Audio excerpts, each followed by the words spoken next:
Good Up is our space to talk about those experiences in life we didn't know we all had in common. We're the after work happy hour conversation with your best friend. You good up bad, like, hello. The place where you bring up the hard parts of life, the ones that made you laugh, and the things that made you who you are.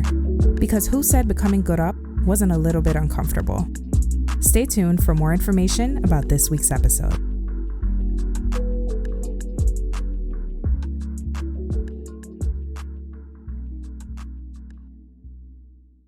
Hey, beautiful people. Hey, hey. It's the last one. Deidre, how you feeling? Oh my God. I know, right? Tired. Everybody expecting us to be like, it's so hard. Not this season, girl.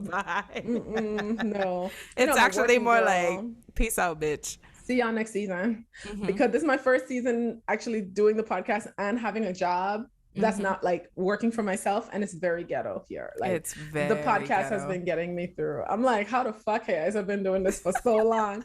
What? I'm like, I gotta quit something, but it's not gonna be that podcast, baby. We were just talking about it before we start recording. Like, this podcast is like the joy, right? Everybody to tell you need to make sure you have some joy in your life, even when everything is like, the podcast is the joy. So it's been easy to do, but again, we getting there. It's a home stretch, honey. We getting there. But I mean, y'all, we made it. This is the last episode of what I think has been a fucking amazing season. Like, wow. We're gonna talk about the highlights. We're gonna talk about the highlights because we have to. We have to. Like, so much has happened in one season alone, and sometimes I'd be like, okay, here's I hold it down. Don't talk about everything. Don't go down the list of all the shit you guys have done. But again, we had an imposter syndrome episode this season, so now I feel like I can't not do it. I feel like we have to talk about the good shit. So we started the season by hitting our 30,000 download goal. That was we wild. Celebrated that was wild.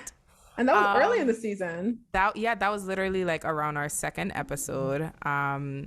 We came back. Shout out to your neighbors. What else we do this season? We tried it on Apple. We hit number 31 on Apple Podcast Relationship Charts. Tell your mother to tell her friends, you know. Yeah. We went viral on TikTok. We did. Which I think a lot of the people who are subscribed now, who have become a part of the Good Up audience, joined us from TikTok. That's where they discovered us. Shout out to y'all. From that viral clip of me telling people that I am an unempathetic ass bitch who don't cry. Super unempathetic. You don't care about your friends, but you also don't care about too my much. friends.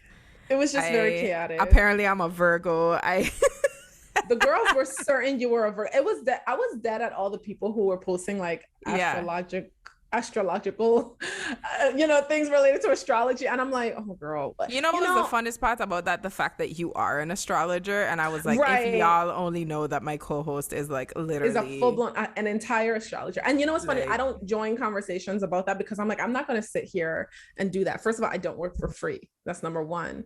Like, I do not work for free. If I'm posting or engaging in anything related to astrology, for one, I'm either being paid for it or I have been guided to do so by my squad on the other side. Otherwise, no, I'm gonna let y'all sit there and roll around and say what you think. Do what you gotta do, baby. I'm staying out of it. And that's the thing. If I post about astrology, I post it for jokes. Like, because the other day I sent you some Instagram posts where we're like, whiling. I am taking it all the way there, but I'm not trying to psychoanalyze you because that is not my ministry. That's Deidre's ministry. And I ain't out here trying to guess anybody's zodiac sign. Right. But that video has, currently, it's 646,000 views, which is insane. Come on. Okay now. And, we've had some success since then on TikTok. What else? Obviously our Twitter fam keeps growing. Our question threads on Twitter have been doing well. Oh yes, we are over 2,000 followers now on Instagram, which that was a goal too. So we up there. What else? I mean, y'all, aside from all that, we're also making amazing connections. We've had some really interesting guests this season. And I think we had a very I think the thing that I love most about this season is how I guess diverse we've had so many different topics, but they are all kind of connected Exactly. at the same time. Exactly. So shout out to every single guest who's been on the podcast. I think one thing that I want to highlight is that, let me see, all of our guests, I believe, except for one, were not from the U.S. Virgin Islands. So we wanted to branch out. Gotta be at least two. Oh, we're not. Okay, sorry. Yeah, we're not. So Okay. Maya is from Houston. We had Khalik on the podcast. We had India on the podcast. We had Shah, who is from, I believe, Mississippi. Shah, don't cuss me out if I was wrong. Who else? And then we had Tamara, who is from St. Croix. So yeah, for the most part, you know, we've kind of branched out. No, it's true. I'm really proud of that, actually. Yeah, those connections we've made. And it's just proof, and this is low-key taking it back to last season. This is proof that even though there's a little bit of distance and separation within the diaspora, there's still so much that we have in common, regardless of where we're from. Like, ooh, this was a good ass season. Oh my God. That's why I try not to tell people about this podcast, man. Like, yes, we have accents. Yes, we speak in our dialect, but this is a podcast for everybody. This is not necessarily a Virgin Islands podcast, but it is a podcast born and bred and made and edited and produced by Virgin Islanders. So this is what you're getting. Exactly. So yeah, so many highlights. We actually are on the cusp of 40,000 downloads, which ayo. You know how insane that is? Like, that's wild. First of all, wasn't there, you're better at explaining this statistic than me, but wasn't there a particular point where we had more downloads this season than all the others or something? Can you explain it? Because I don't know how to explain it, but I know it's lit. So season 7 was our best performing season. We had more downloads in the month of May than we've had in the entire history of the podcast in a season. So yeah, that's crazy, which means like normally, you know, we're a small podcast, so we expect our little 10,000 download goal to hit maybe every couple of months or closer to once a year. On average, it's been once a year, right? But we literally were celebrating 30K a couple of weeks ago, and now we're about to add a Deidre her 40K balloons. I don't know what we're about to do, but we're about to celebrate 40K, which means we might be celebrating 50 and over by the time we have our little anniversary party in Atlanta, which, you know, I'm ready. I'm so excited about that. Oh my God, yeah, I cannot wait. So, it's lit. I mean, we have so much to be proud of in general, but I think this season kind of really cemented like, okay, Good Up has so much potential, and we're doing good work and we're making good content. And you know what I think is going to break the motherfucking internet? When we get our voice distortion software and we have West Girl on the show. Listen. We say that all to say thank you guys so much for your support this season. Shout out to our patrons, okay? Yeah. The VIP section was growing and growing and growing this season. You're in our Facebook group. You'll be messaging me, asking me part of episode that. I appreciate you for being on my ass. But also for keeping the motherfucking lights on this season, y'all. And that's it right there. Because y'all you see the price of gas? Do you see these gas prices? And our patrons over here giving $1, $5, $10, $15, something like. Look, y'all been keeping us alive, honey. Are y'all our sugar daddies? Anyway. And yeah, shout out to just everybody who's been involved. Shout out to you, Deidre. I know we gave each other our flowers when we hit our 30K, but again, like, I could not do this without you. Like, we are the team. Up, but you don't do the hard work. I mean, yeah, but nobody come in here to listen to my ass just rile up in a room by myself. Okay, we are here together. Right. Yo, like, nah, hey, I be out here editing episodes, creating these posts. I'm like, I just wish I had the endurance. Listen, but you are such an important part of this show, and honestly this season, like, I can't talk about it enough. It's been so much fucking fun. Like, these episodes this season have been some of my favorite of the entire time we've had the podcast, to be honest. This was really fun to record. Like exactly. So, we had our little bisexual episode. which was so fun. Represented. That episode was so fun. It was so educational, so enlightening. It just felt so safe having that conversation. You know, I love having those types of conversations. I love learning from y'all, because that's part of being an ally, right? Yeah. I strongly believe you don't get to decide that you're an ally. The people who you're allying for is who gets to decide that you're an ally. That's just the way I see it, right? Like, I could, being an ally isn't a title, it's an action. Period. Exactly. That's it right there. So you know, what was your favorite episode? Just because was the season of my no, that was really close. That was definitely top 3. But because of the fact that I am the season of my life I'm in, it's giving misandry. It has to be the episode that we kicked the season off with about the boys having their Amazon sale on microphones. The alpha male podcast. Yeah, it was definitely the episode about the alpha males. For sure. You start calling them Kevin Samuelites. The Samuelites.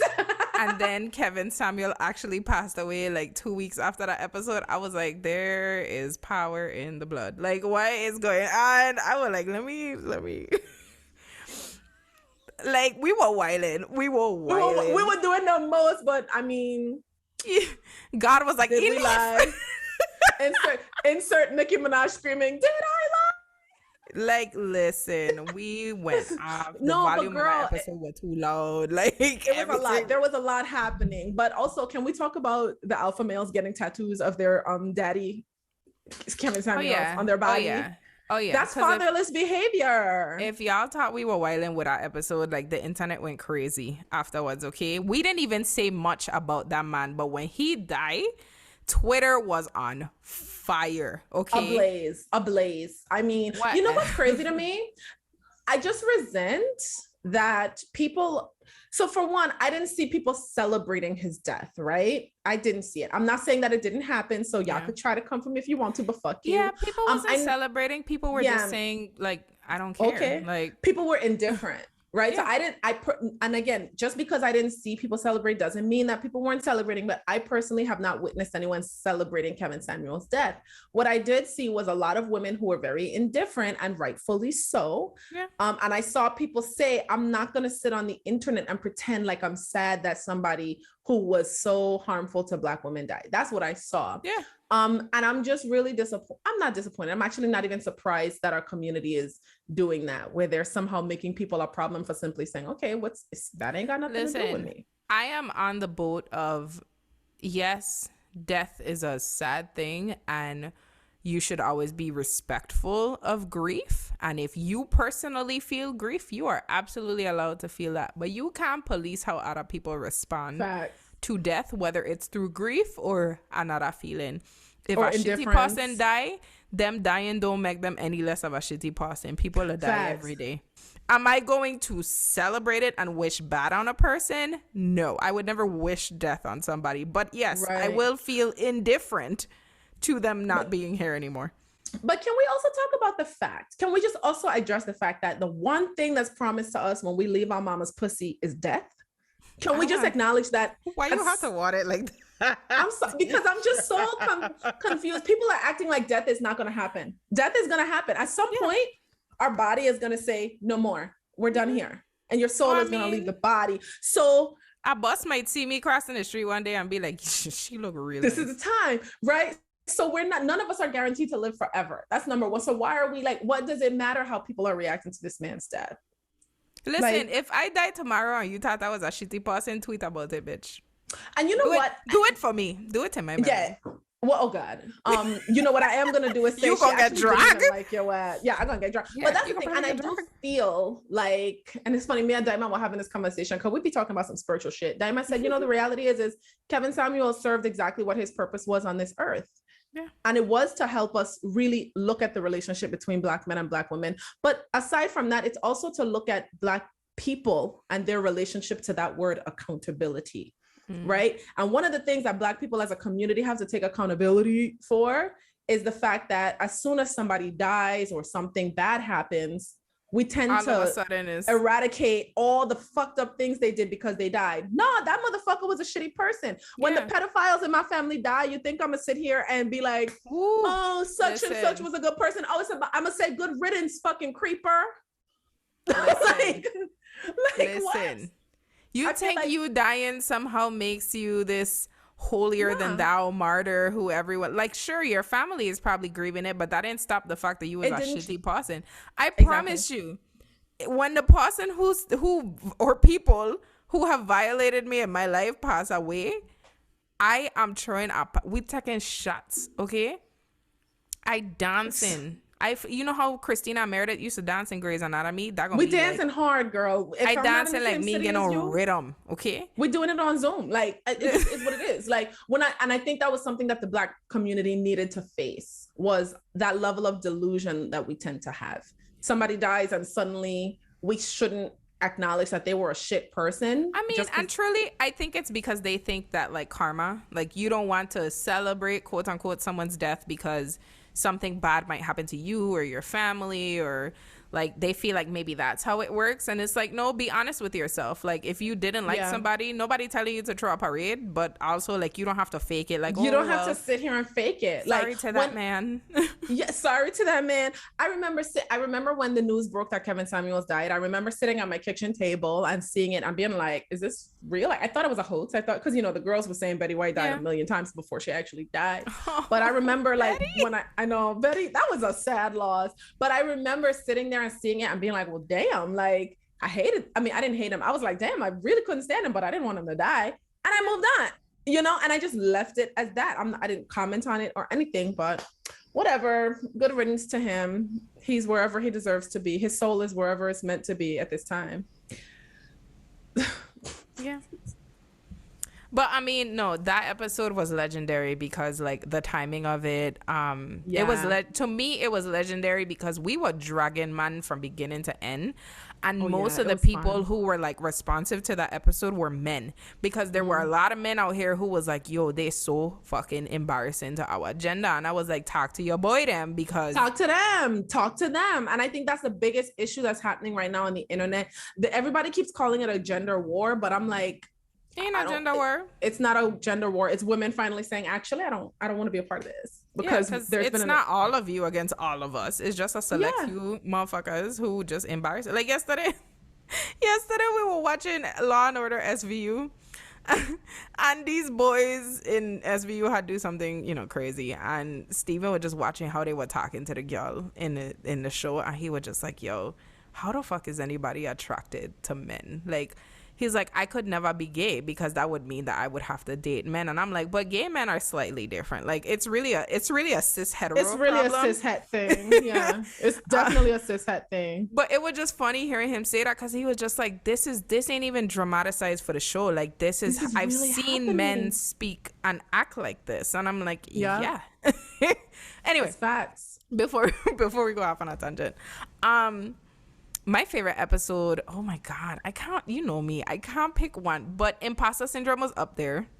Yeah, because that was a good one. I think, honestly, and the reason it was up there for me is because I took from that conversation and I carried it with me since that episode was recorded. Like, in everything that I've done, I've been like, hey, Isa, okay, is this you? Is this a real thought that you're having, or is this motherfucking imposter syndrome? And are we going, like, I've really been taking it with me. And I think it just hit hard because like you said, the position I was in my life, or I'm in my life right now. And then the ghosting episode, you know why? Oof. Because the way that Casper and his crew popped back up in my inbox and DMs. I knew that was going to happen. I knew that was going to happen. Did they apologize? Was it the long, lengthy apologies? You think I respond to them messages, Deidre? We trying to learn and grow. The block button was swift. The block button was heavy. And I was like, my girl. That's what I'm talking about. What did we say in that episode? This is not Payless. Every shoe don't fit, bitch. And if it did fit, why you in my DMs? Exactly. Did you learn nothing? Did you listen to the full episode where I talked about my mental health? No, you ain't coming back. Also, I'm married. Leave me alone. Yeah, it doesn't matter. Like, let this lady live. Like, what the fuck? But yeah, I think the ghosting episode was one of my favorites because honestly, I was a bit touched. It was hitting home for me, and Casper them apparently felt the same way because they were just. It was very therapeutic, and it's very fascinating to me. You must got it going on for all your past niggas to be listening to the show. Like, hey. I will admit, I do have exes who listen to the show. They know that I talk about them on here. My husband listens to me record every single episode. It's just, we talked about this in the exes episode last season. I am on relatively good terms with a lot of my exes, but there are a lot of people that I never got into a relationship with who I was casually seeing, who it ended negatively, and apparently they also listen to the podcast. So I'm just like, they were just hoping you would bring them up one day, and then you did so slightly. Like, you didn't even confirm, you didn't say no names or nothing. I think ever since we swing out the gate by me talking about my own mother, and everybody else were just like, I guess my time coming, so let me just nobody's safe. Nobody's safe.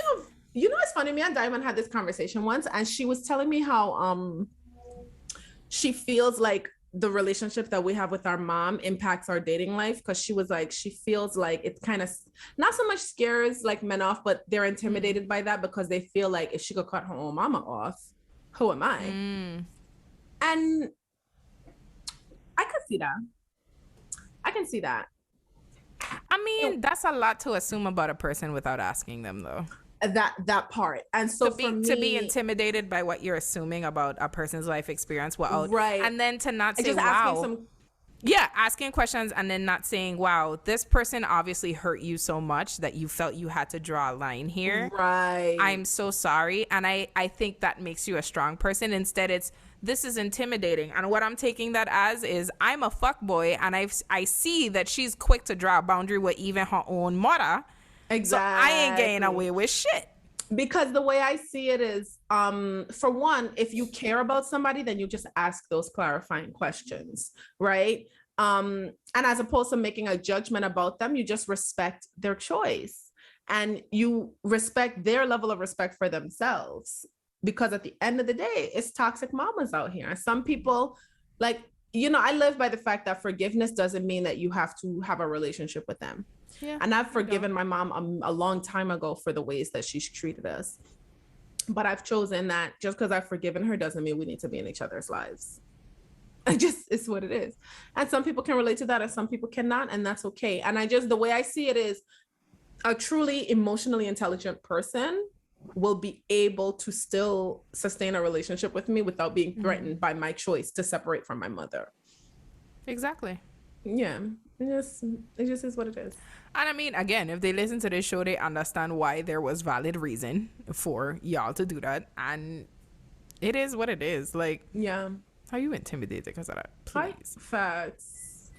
But yeah, definitely those were some of my favorites. I think there is an overarching theme this season of episodes on things that are really important to your personal growth, like your personal knowledge of self, like your self-awareness, right? Maybe minus, and then I would say minus the bisexuality episode, but even with the bisexuality episode, because for a lot of people, their sexuality is a part of that, like, growth and self-awareness and all other good stuff.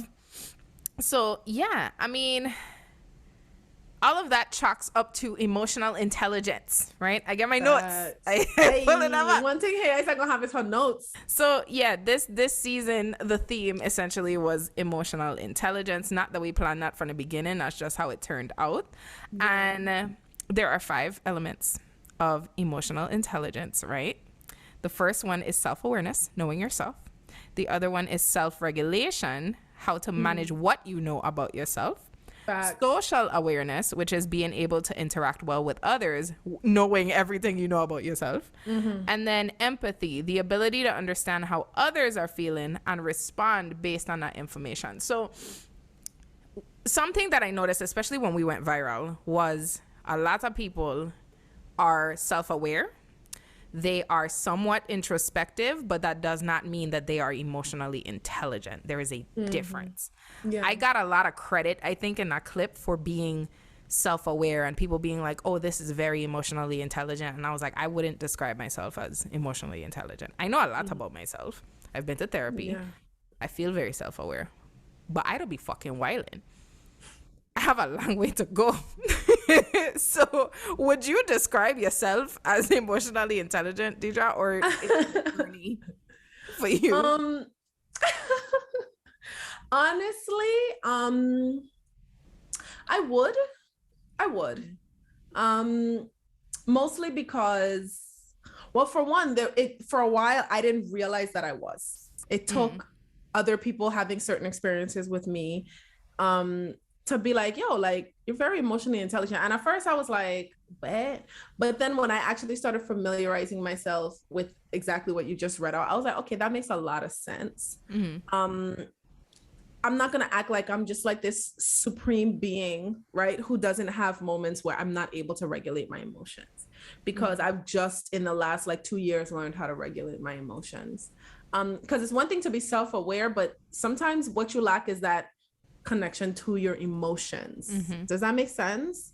Yeah. And so now that I know how to process my emotions and acknowledge all of my emotions, and recognize that sometimes my emotions are going to be in a negative space, and as opposed to just trying to mask it, just process it. That's what takes actual emotional intelligence, is recognizing, okay, I'm not doing very well today, and you going within and asking yourself those clarifying questions of, why am I not doing well today? What is happening that's making me not do well? And what is it going to take for me to feel better? As opposed to, oh, I need to be having positive thoughts, let me take these negative thoughts and turn them into positive ones. That is very, very, if anything, that's negligent.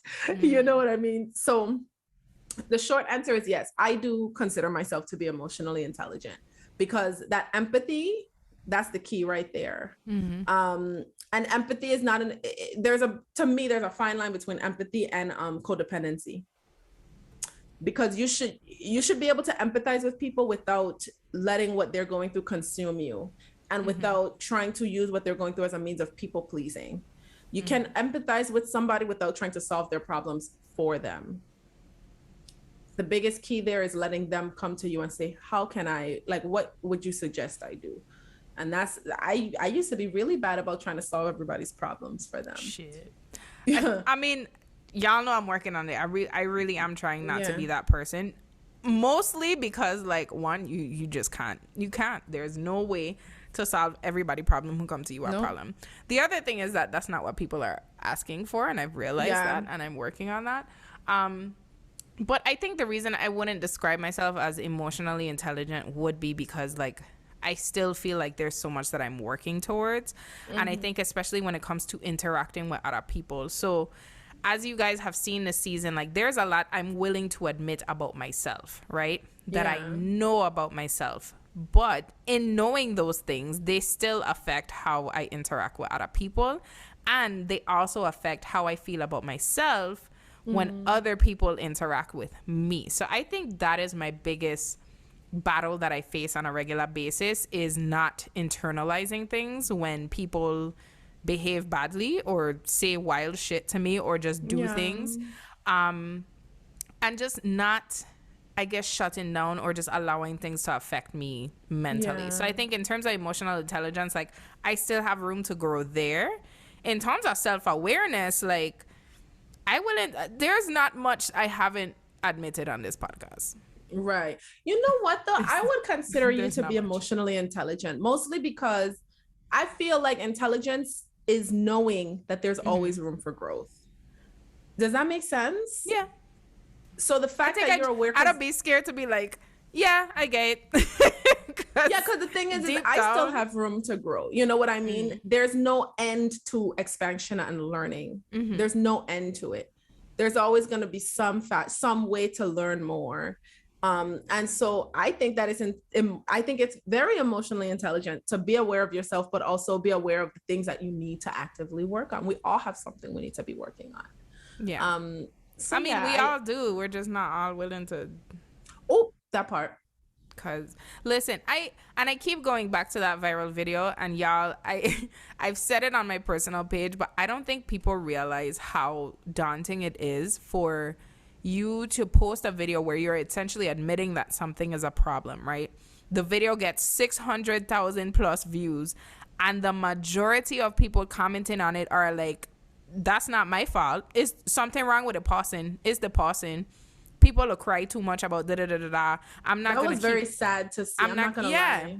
Those comments kind of made me sad. I'm not just gonna keep coddling you, and like, people were really reacting in a very, like, just vitriolic, like, unempathetic way. And I was like, if this is the majority of people on this, like, this is 500,000 people, Ayo, who essentially were blaming someone. Don't get me wrong, I will give credit that there were some comments where people like, wow, it hit home. I get where you're coming from. Like, I get it.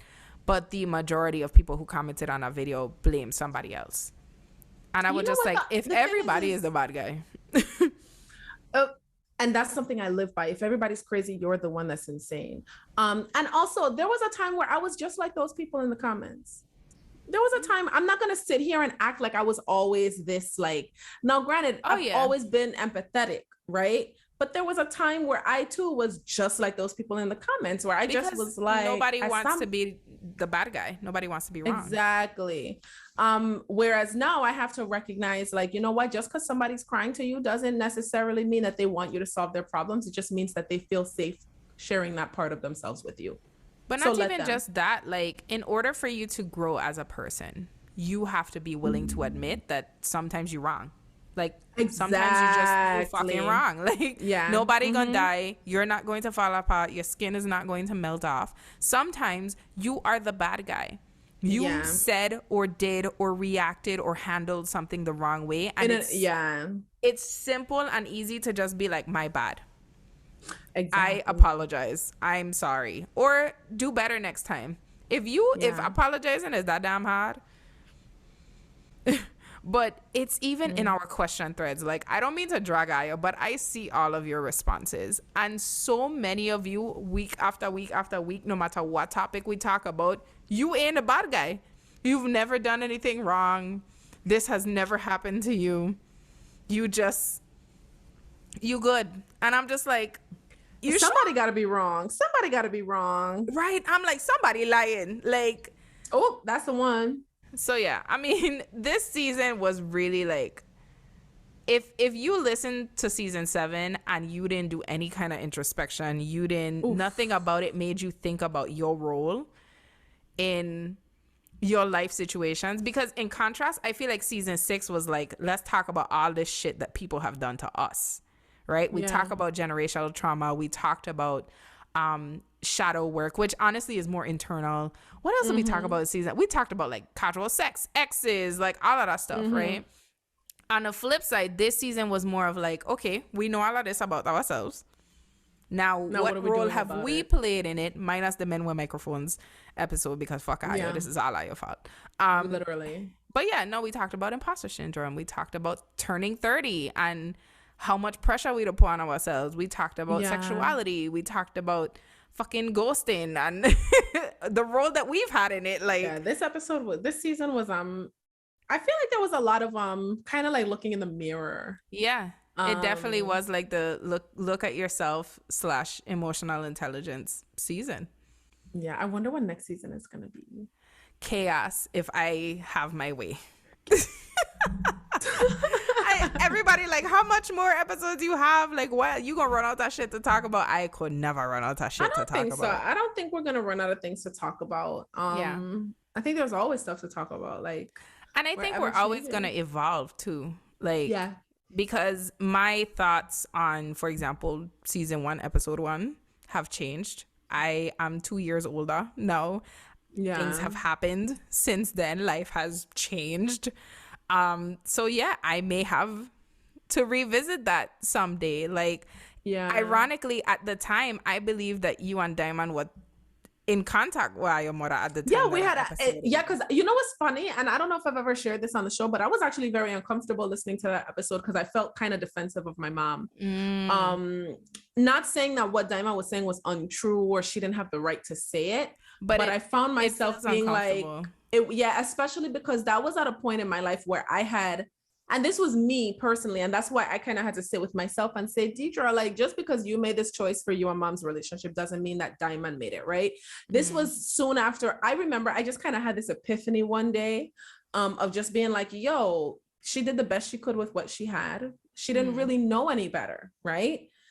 She didn't have it any better than you growing up. Like, I just kind of had that moment and I just said, you know what? You're not in her care anymore. She's not in charge of your life. You're responsible for your life. There are things about her that you do like. So focus on that. I kind of had made that decision for myself. So me and my mom were actually in a really good place when that episode had came out, because I had made the choice to just handle our relationship with a long handle spoon. So hearing that episode was a little uncomfortable for me, but I never shared that with Diamond. I didn't feel the need to share it with Diamond, because Diamond and I are two completely different people. My mom has 3 kids. You know what I mean? And of my mom's kids, I've always been the one that was most forgiving of her. I've always been the one. I was actually the last one to come to the point that I'm at with her.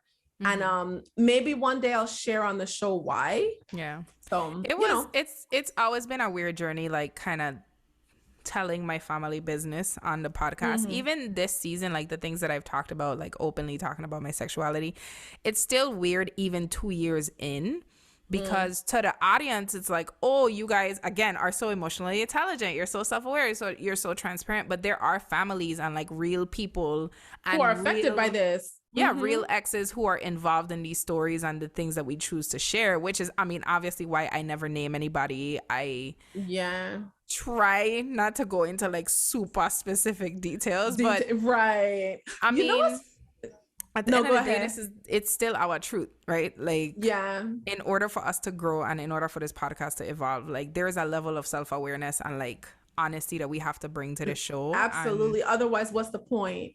Because you know what's funny? As I was at my grandma's altar earlier today, and I was just kind of sitting and in silence and all that jazz. But she pretty much blatantly told me, like, you need to stop being so bitter about your ex.